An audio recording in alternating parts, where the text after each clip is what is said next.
야, 저 여자가 다른 손님도 상대한다는 소문이 있더라. 남자들을 늦게까지 두고 뒤쪽으로 같이 가더라고. 알겠지? 그런 일 말이야. 인생이란 한치 앞을 모른다고 들어본 적 있어? 동료가 포장마차 여주인을 가리키며 그렇게 한마디 던진 게 내 인생을 송두리째 바꿔놓을 줄은 그때는 몰랐어. 그 말이 내 시선을 그녀에게 고정시켰고 이후부터 매일 그 포장마차를 찾게 됐어. 나는 강진우라는 이름의 67세 남자야. 건설 현장에서 일용직으로 일하는 흔히 알려진 노가다꾼이지.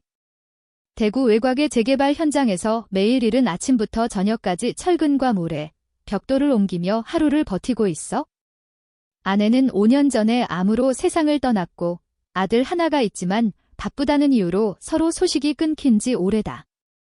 내 거처는 컨테이너 숙소고 퇴근 후에는 라면을 끓여 소주 한 병을 마시고 그대로 잠드는 것이 내 삶의 전부였다.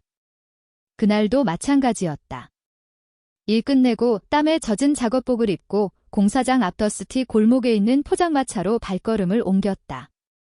그곳에서 조용하지만 따뜻한 눈빛을 가진 여주인 박선영 씨가 있었다. 그녀의 한마디가 힘든 하루의 피로를 잊게 하고 마음을 따뜻하게 했다. 일하고 식사하고 잠자는 삶이 전부인 나에게 이제는 세상 어디에도 내 자리가 없다고 느끼던 그 시기에 박선영 씨의 포장마차만큼은 나를 사람으로 대해주는 유일한 공간이었다. 매일 피곤한 몸을 이끌고 혼자 포장마차에 가면 그녀는 눈인사를 건넨다. 그녀에게 말을 걸지 말지, 날 기억할까, 오늘은 인사라도 해볼까, 이런 생각을 반복하던 어느 날 함께 일하는 김 반장이 어깨를 툭 치며 말했다. 순간 머리가 하얀 기분이 들었다. 입에 들고 있던 소주잔을 멈추고 박선영 씨를 슬쩍 바라봤다. 무슨 말이야 그게? 아직도 몰라. 여기 다니는 남자들은 다 아는데 돈만 있으면 그거 몸도 판다고. 순간 가슴이 철렁 내려앉았다. 지금까지 내게 비친 박선영 씨는 항상 성실하고 정직한 모습이었다. 그런 그녀가 밤에 몸을 파는 일을 한다니 도무지 믿을 수 없었다. 그런 분이 그런 일을? 말도 안 되는 소문을 퍼뜨리지 마라. 진짜야. 동네 사람들이 다 그러던데. 다시 한번 박선영 씨를 바라봤다. 지친 눈가에 패인 깊은 주름. 하지만 항상 정돈된 모습과 따뜻한 태도를 가진 그녀가 밤에 다른 일을 한다니 나로서는 믿기 힘든 일이었다.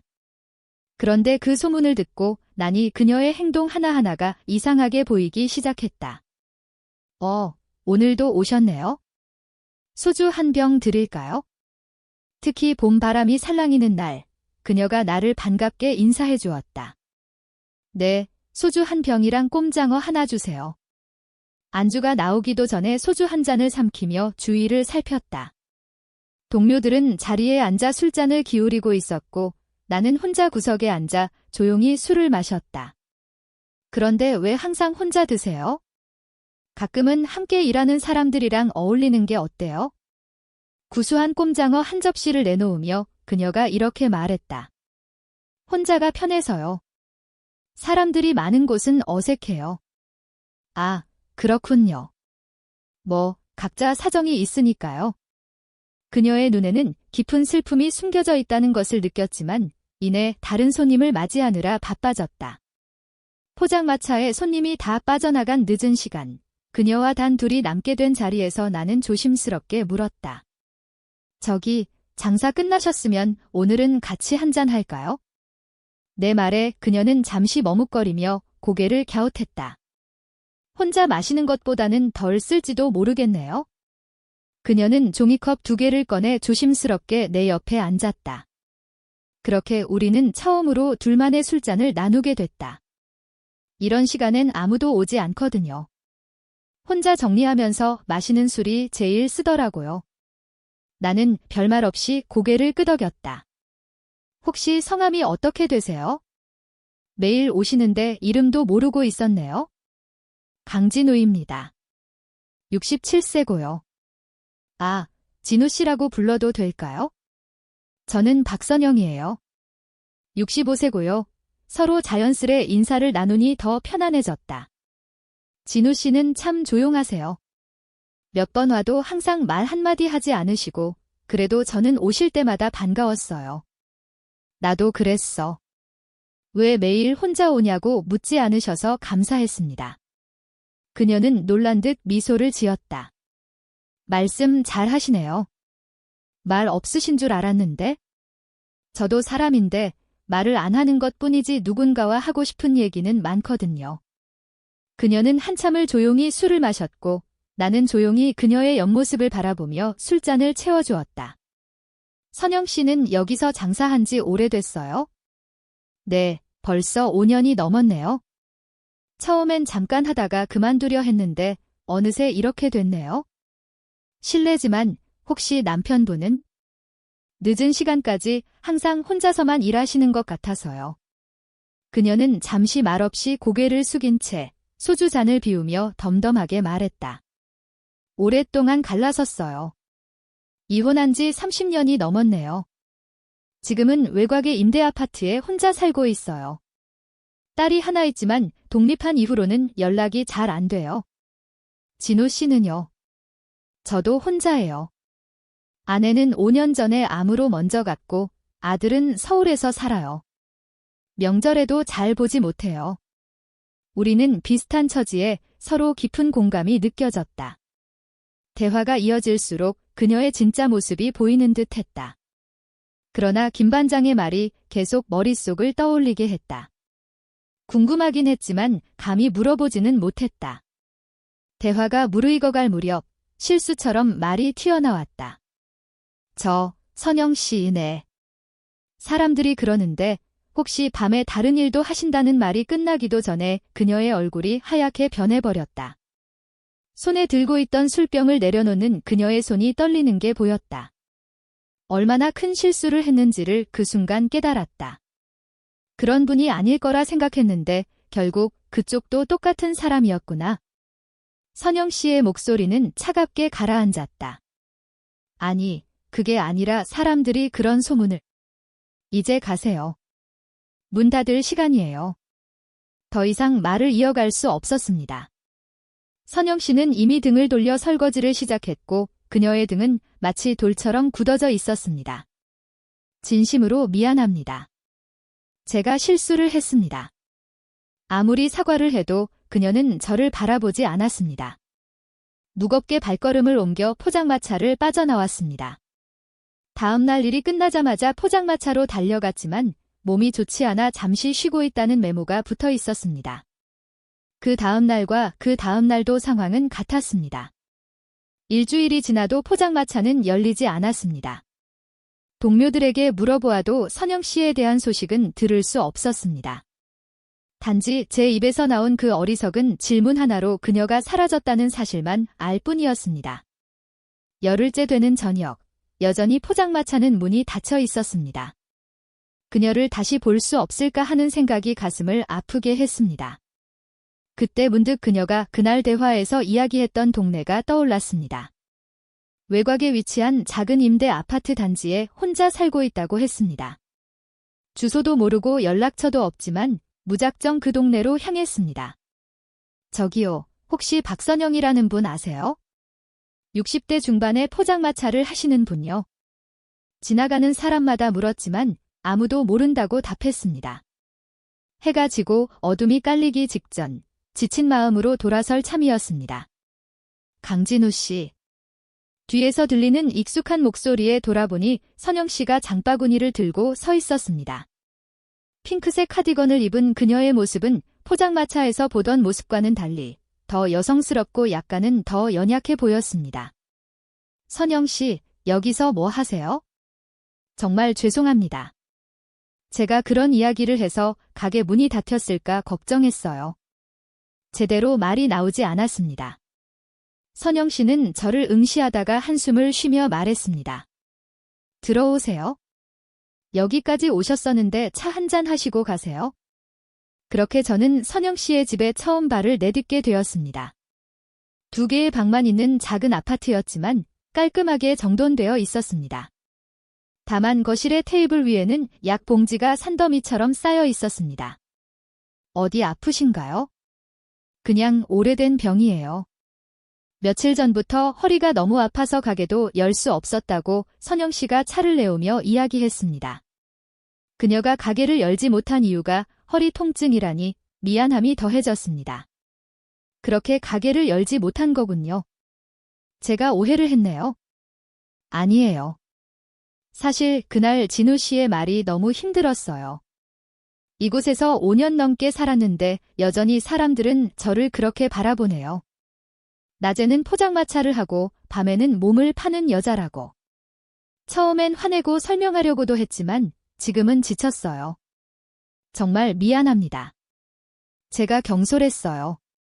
아니에요. 사실 그런 오해를 받을 만한 일도 했으니까요. 선영 씨의 고백에 놀라서 고개를 들었습니다. 이혼하고 딸아이를 홀로 키우며 빚에 시달리던 시절이었어요. 포장마차로는 생활이 너무 어려웠습니다. 그때 단골 손님 중 한 명이 제안을 했습니다. 밤에 친구들 모임에 와서 술만 따라주면 돈을 많이 준다고요. 처음에는 거절했지만 딸 학비가 밀려서 몇 번 그 모임에 갔어요. 선영 씨의 눈에 눈물이 맺혔습니다. 그게 전부예요. 그 이상은 없었습니다. 그런데 그 상황을 본 사람들이 소문을 퍼뜨린 것 같아요. 이제는 그런 일을 하지 않은 지 몇 년이 지났는데도 여전히 그런 여자라고 불립니다. 마음이 아팠습니다. 세상의 시선과 오해로 상처받은 그녀의 모습에 미안함이 밀려왔습니다. 그러면 포장마차는 어떻게 되나요? 다시 열 생각이 있으신가요? 계속해야죠.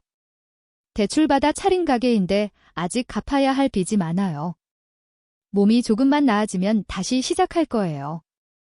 선영 씨가 씁쓸하게 웃었습니다. 그런데 그 약들은 다 무엇인가요? 전 남편에게 맞아서 생긴 후유증이에요. 척추가 좋지 않아요. 때때로 심하게 아프면 움직이기도 힘듭니다. 그리고 우울증 약도 복용하고요. 그녀의 말에 가슴이 미어졌습니다. 어쩌면 그녀는 사랑과 이해가 가장 필요했을 텐데 세상은 그녀에게 더 큰 상처만 주고 있었습니다. 제가 도울 수 있는 일이 있을까요? 아니에요. 이젠 그냥 혼자 조용히 살려고요. 말끝을 흐리는 선영 씨의 눈에서 외로움이 느껴졌습니다. 순간 제 모습과 너무 비슷하다는 생각이 들었습니다. 실례지만 내일 병원에 같이 가도 될까요? 진료 받으시는 것을 도와드리고 싶어서요. 선영 씨는 잠시 놀란 듯 하더니 이내 고개를 끄덕였습니다. 고맙습니다. 진우 씨, 그런데 저에게 왜 그렇게 잘해주시려는 거예요? 그 질문에 저도 명확한 대답이 없었습니다. 그녀의 슬픔이 마치 제 것처럼 느껴졌고 그 아픔을 조금이나마 덜어주고 싶었을 뿐이었습니다. 그냥 제가 도와줄 수 있는 일이니까요. 그렇게 말하며 미소를 지었습니다. 선영 씨의 눈빛이 오랜만에 따뜻해 보였습니다. 그럼 내일 아침 9시에 여기서 만날까요? 네, 꼭 올게요. 그날 밤 숙소로 돌아가는 길은 별들이 더 밝게 빛나고 있는 것 같았습니다. 다음 날 아침 약속한 시간보다 30분 일찍 선영 씨의 아파트 앞에 도착했습니다. 손에는 작은 과일 바구니를 들고 있었습니다. 어제 선영 씨의 집에서 과일이 하나도 없는 것을 보고 급히 마트에 들러 사온 것이었습니다. 약속 시간이 되자 선영 씨가 나왔습니다. 가벼운 화장을 한 그녀의 모습은 포장마차에서 보던 것보다 훨씬 단정하게 보였습니다. 벌써 오셨어요. 오래 기다리셨어요. 아니요, 방금 도착했어요. 그리고 이건 작은 선물이에요. 과일 바구니를 건네자 선영 씨는 놀란 표정을 지었습니다. 이런 걸 안 사오셔도 되는데 영양제 드시는 것보다 생과일이 더 좋을 것 같아서요. 선영 씨는 잠시 망설이다가 바구니를 받았습니다. 그녀의 눈가가 살짝 붉어졌습니다. 고맙습니다. 오랜만에 받는 선물이에요. 택시를 타고 병원으로 향했습니다. 병원은 대구 시내에 있는 종합병원이었습니다. 진료를 기다리는 동안 선영 씨는 저에게 조금씩 자신의 이야기를 들려주었습니다. 20대 초반에 결혼했다고 합니다. 남편은 외부에서는 괜찮아 보였지만 집안에서는 전혀 다른 사람이었습니다. 술을 마시고 나면 벨트를 풀고 몇 시간 동안 저를 때리곤 했습니다. 10년 넘게 그런 상황을 견뎌왔죠. 딸아이 때문에 그렇게 할 수밖에 없었어요. 그런데 어떻게 그 상황에서 벗어났나요? 어느 날 병원에 가게 되었어요. 남편이 취한 상태로 저를 계단에서 밀었습니다. 의사 선생님이 경찰에 신고해 주셨고 상담사님이 이혼 절차를 도와주셨어요. 그렇게 간신히 탈출할 수 있었습니다. 정말 힘들었겠군요. 하지만 딸이라도 지킬 수 있어 다행이었습니다. 저는 오직 그녀만 바라보며 살았거든요. 힘든 상황 속에서도 대학까지 보내주었죠. 그녀의 목소리는 떨리고 있었습니다. 요즘 왜 연락을 잘 하지 않나요?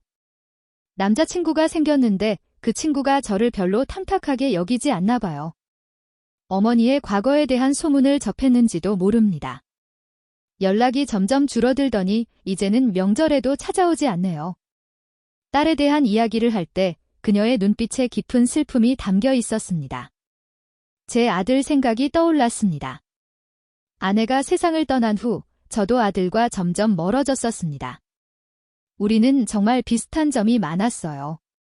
진료실에 들어가 선영 씨가 진찰을 받는 동안 저는 옆에서 기다렸습니다.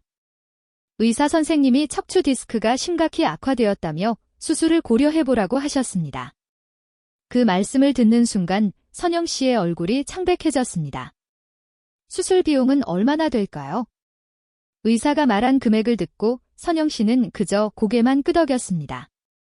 그러나 병원을 나설 때 그녀의 표정에서 절망감이 느껴졌습니다. 괜찮습니까? 네, 지금은 수술을 받을 형편이 되지 않아서 좀 더 약으로 버텨보려 합니다. 선영 씨의 말에 가슴이 아팠습니다. 문득 제 통장 잔고가 없는 것이 떠올랐습니다. 혹시 도움이 될 수 있을까 하는 생각이 들었습니다. 하지만 그러한 제안을 했다가 그녀의 자존심을 상하게 할까봐 무서워서 말을 꺼내지 못했습니다. 대신 제가 할 수 있는 다른 방법을 생각해 보았습니다. 오늘 저녁에 제가 요리를 해드릴까요? 요리는 서툴지만 김치찌개는 자신 있습니다. 선영 씨는 잠깐 놀란 듯하다가 웃음을 지었습니다. 정말요? 67세 남성이 요리를 하신다고요? 아내가 아프고 나서 배우게 되었어요. 누구든 배워서 할 수 있습니다. 그럼 잘 부탁드릴게요. 대신 제가 반찬 몇 가지 준비할게요. 그렇게 우리는 함께 시장에 가서 장을 보았습니다. 두 사람이 함께 장을 보는 것이 이토록 즐거운 일인지 몰랐습니다. 선영 씨는 물건을 고르는데 까다로웠고 저는 그런 그녀를 보며 웃음을 지었습니다. 뭐가 그렇게 웃기냐고요? 아내가 생각나서요. 선영 씨처럼 세심하게 장을 보곤 했거든요. 그때 선영 씨가 잠시 멈추고 저를 바라보았습니다. 많이 사랑하셨나 보네요. 아내를요. 네, 하지만 살아있을 때는 잘 표현하지 못했어요. 지금 되돌아보니 너무 후회스럽습니다. 저도 비슷한 기분입니다. 항상 딸에게 더 잘해줄 걸 후회하며 잠이 오는 저녁입니다. 우리는 서로의 아픔을 이해하는 눈길을 주고받았습니다. 선영 씨의 집에 돌아와 저는 약속대로 김치찌개를 만들어 주었습니다. 오랜만에 누군가를 위해 음식을 만드는 기분이 정말 좋았습니다. 선영 씨는 제가 가져온 재료로 몇 가지 밑반찬을 만들었습니다. 와, 정말 맛있어요. 어디서 이렇게 요리 손맛을 배웠어요? 선영 씨가 김치찌개를 한 숟갈 먹고 감탄했습니다. 요리 유튜브에서 배웠어요. 요즘은 유튜브에 없는 게 없어요. 진우 씨 정말 대단하세요. 저도 김치찌개는 이렇게 맛있게 못 끓이거든요. 선영 씨의 칭찬에 얼굴이 뜨거워졌습니다. 누군가와 함께 식사를 하는 그 순간은 오랜만에 느끼는 행복이었습니다. 밥을 다 먹고 설거지하면서도 우리는 계속 이야기를 나누었습니다. 진우 씨는 앞으로 어떻게 지낼 계획이에요? 계속 공사장에서 일하실 건가요? 몸이 괜찮은 한 일은 해야 합니다. 다른 기술도 없어서요. 아니, 그게 아니라 은퇴 계획은 없으신가요? 이제 쉬어야 할 나이 아닌가요? 사실 이런 질문은 처음 해보는 것이었습니다. 그저 하루하루를 살아가는데 급급해서 미래를 계획할 여유가 없었습니다. 특별한 계획은 없어요? 일할 수 있는 기간까지 일을 하다가 더 이상 할 수 없게 되면 그때 생각해 보려 합니다. 저도 비슷한 마음이에요. 매일 버티는 것만으로 힘든데 미래를 계획하는 게 쉽지 않죠. 대화를 이어가면서 서로에게 더 마음을 열게 되었습니다. 어느덧 시간을 가는 줄도 모르고 창밖은 어둡게 변했습니다. 이제 가봐야 할 것 같습니다. 오늘 정말 감사했습니다. 저야말로 감사드려요. 오랜만에 누군가와 이런 시간을 가져서 매우 좋았어요. 선영 씨의 말을 듣고 용기를 내어 제안했습니다. 내일 시간 괜찮으시면 같이 산책할까요? 집에만 계시면 답답하실 것 같아서요. 선영 씨는 잠깐 고민한 후 미소를 지었습니다. 좋아요. 그럼 내일 공원에서 만날까요? 그렇게 시작된 우리의 만남은 자연스럽게 매일 계속되었습니다. 아침에는 함께 공원에서 산책하고 가끔 시장에서 장을 보았습니다. 선영 씨의 요리 솜씨는 정말 뛰어났습니다. 보장마찰 기술이 드러나는 순간이었습니다. 진우 씨, 이거 드셔보세요. 제가 특별히 만든 양념게장이에요. 와, 이건 진짜 식당보다 맛있습니다. 정말요? 너무 칭찬이십니다. 아니에요. 정말 뛰어난 실력이에요. 이런 능력으로 왜 보장마찰만 하셨나요? 선영 씨의 눈빛이 잠시 어두워졌습니다. 기회가 없었죠. 몸도 아프고 사람들의 시선도 두려웠어요. 그 말에 제 가슴이 아팠습니다. 세상의 편견이 한 개인의 꿈과 가능성을 얼마나 가로막는지 깨닫게 되었습니다. 결국에는 기회가 찾아올 거예요. 선영 씨의 요리 실력이면 어디에서든 성공할 수 있을 거예요. 하지만 이제는 행복하게 사는 게 소원이랍니다. 그녀의 말에서는 절망이 느껴졌습니다. 약 한 달 정도 그렇게 지냈을 무렵 공사장에서 뜻밖의 소식을 듣게 되었습니다. 공사가 조기에 마무리되어 모든 일용직 직원들이 2주 후에 일을 마쳐야 한다는 것이었습니다. 진우 형, 그 다음에는 어디로 가실 거예요? 동료 중 한 명이 물었습니다. 아직 생각 중입니다. 사실 마음속에서는 이미 결정을 내렸습니다. 이제 선영 씨를 떠날 수 없는 상황이었습니다. 그녀와 나눴던 시간들이 제 삶에 새로운 의미를 부여했기 때문입니다.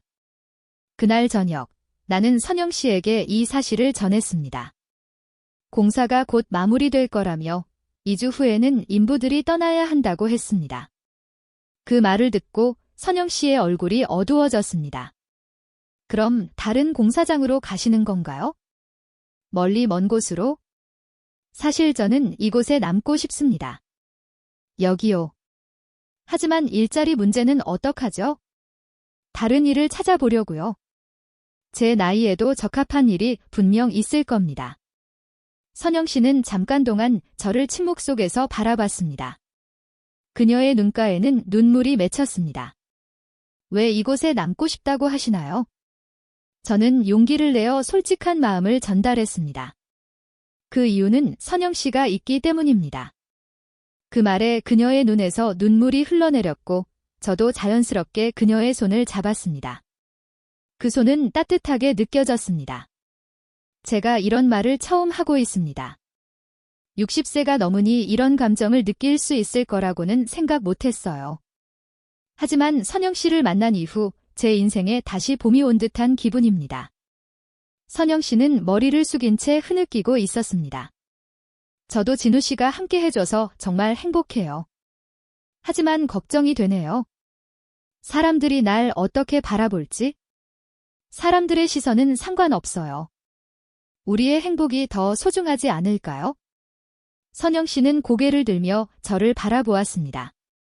그녀의 눈빛에서 설렘과 두려움이 교차하는 것을 느꼈습니다. 우리가 이렇게 해도 괜찮을까요? 네, 함께라면 괜찮을 겁니다. 약속할게요.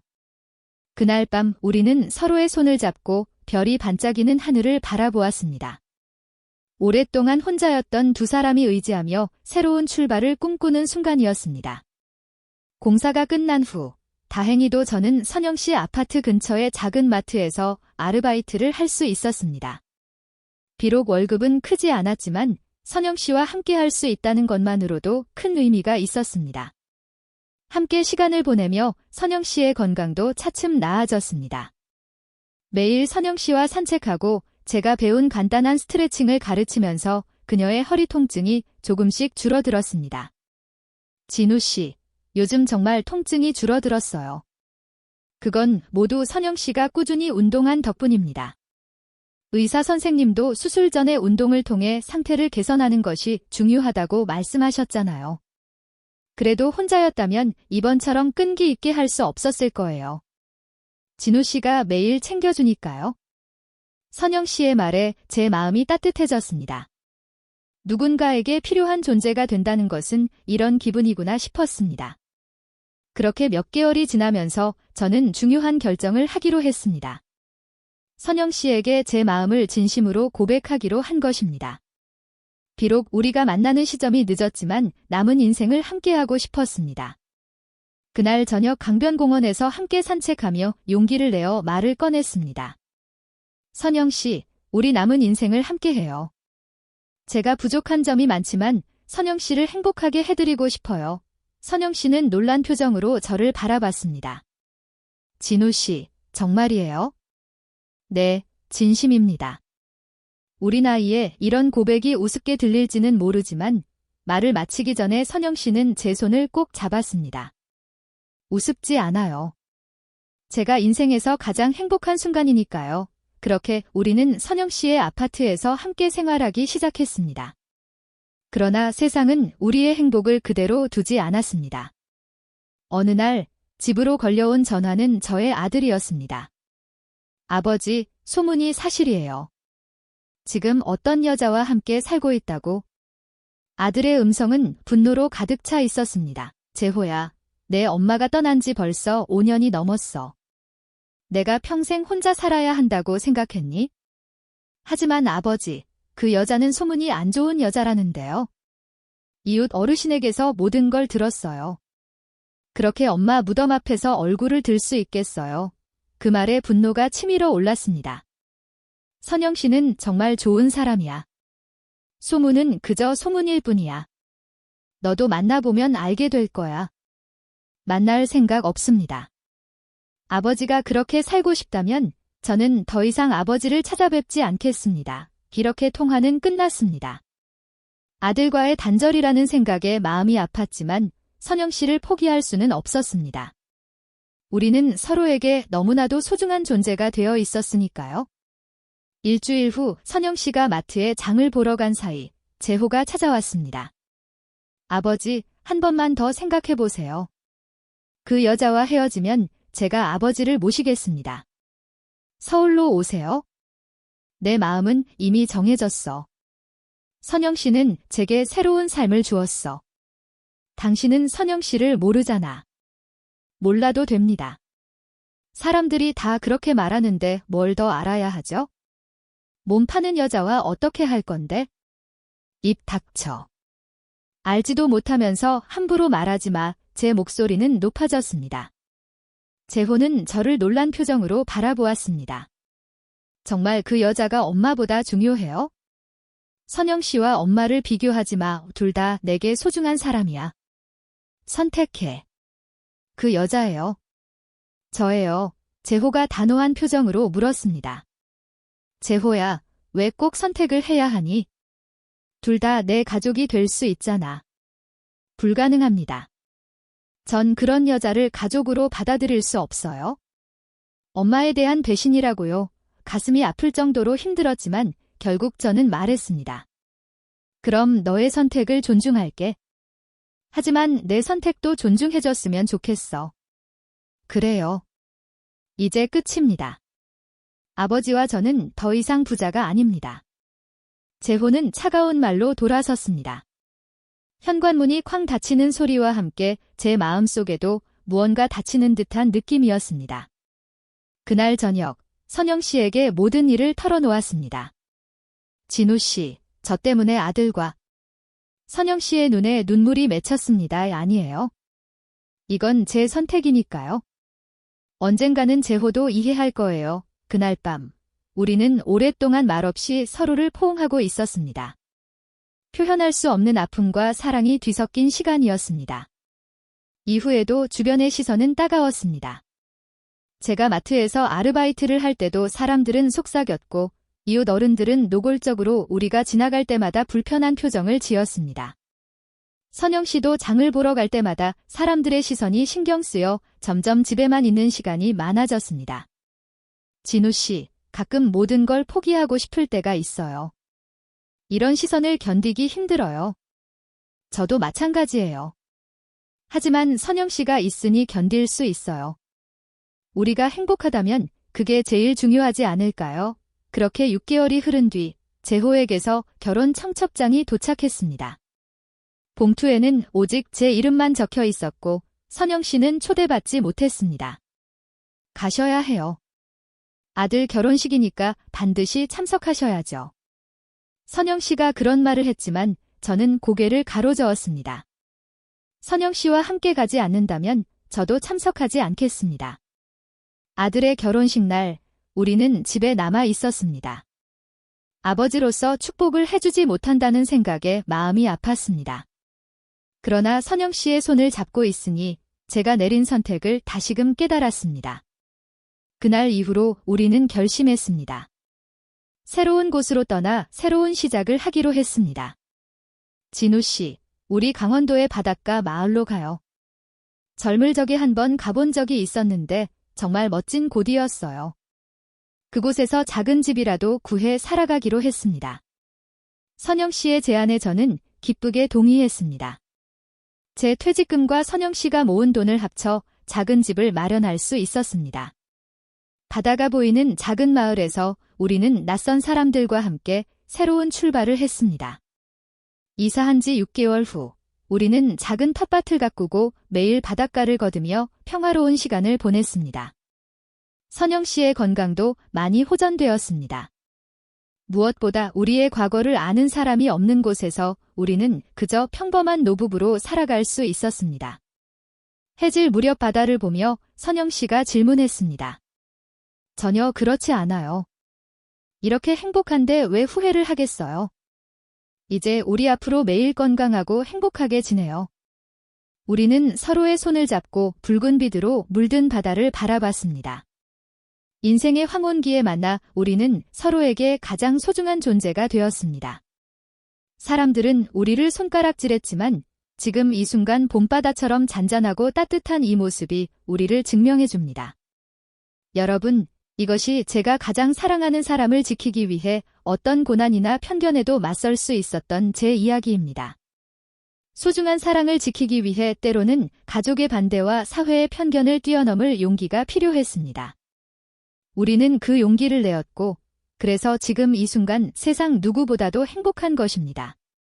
우리 두 사람의 인생의 후에 찾아온 사랑은 결국 아름답게 꽃을 피웠습니다. 모든 것을 잃더라도 소중한 사랑을 지키기 위해 선택한 그 용기, 그것이 우리를 진정한 행복으로 이끌었습니다. 혹시 지금 비슷한 상황에 계신 분이 있다면 우리의 이야기가 따뜻한 위로와 용기로 전해지기를 간절히 바랍니다. 시청해주셔서 감사합니다.